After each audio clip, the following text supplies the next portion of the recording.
At least 24 people have been charged in New South Wales over deliberately lighting some of the fires that have devastated vast parts of Australia. At least 25 people have died and more than 2,000 homes have been destroyed since the bushfire season began. And as we have seen, this year's bushfire season has been one of the worst in Australia's history, in fact. And here's a look at how bad the blazes have been at last count.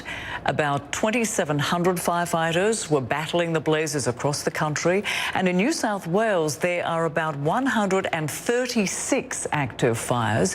The University of Sydney estimates almost 500 million animals have died across New South Wales, including close to 1/3 of the koala population. In total, more than 14 million acres have burned across Australia's 6 states. Well, the fires are so bad, the smoke is visible from space, and it's managed to migrate to the other side of the world from Australia. The UN says the skies as far away as Chile and South America have gone grey, and the sunset in Argentina's capital, Buenos Aires, had turned red.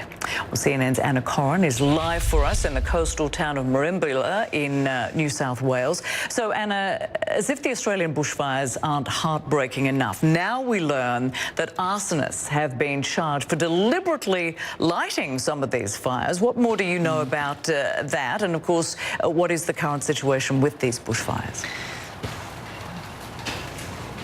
Look, Rosemary, we knew that people had deliberately lit fires. Unfortunately, this happens every single summer, but the number is quite staggering. And when we see the pictures, when we see the devastation, the lost lives, the homes, the livelihoods destroyed, it just beggars belief. When I spoke to the fire captain of Cobargo yesterday, in which dozens of homes were destroyed, 3 lives lost, when I said to him, how do you feel knowing that people light fires? He said, clearly, these are people who need help. They are mentally unwell. Why else would anyone do such a heinous act? So I think you'd have to say that Australians are reviled by this act.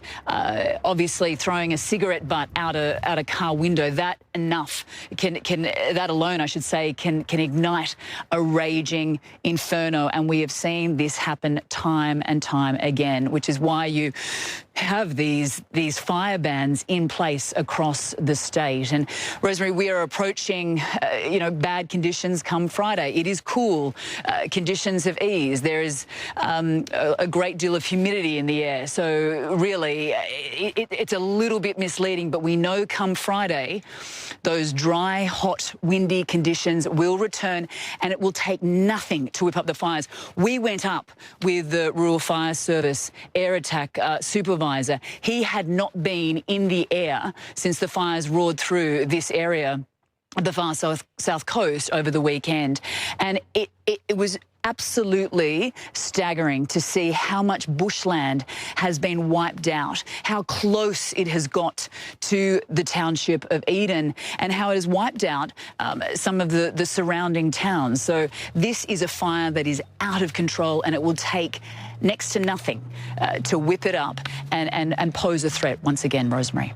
It is just tragic on so many different levels. Anna Corrin joining us there from Merimbula in New South Wales. Appreciate that.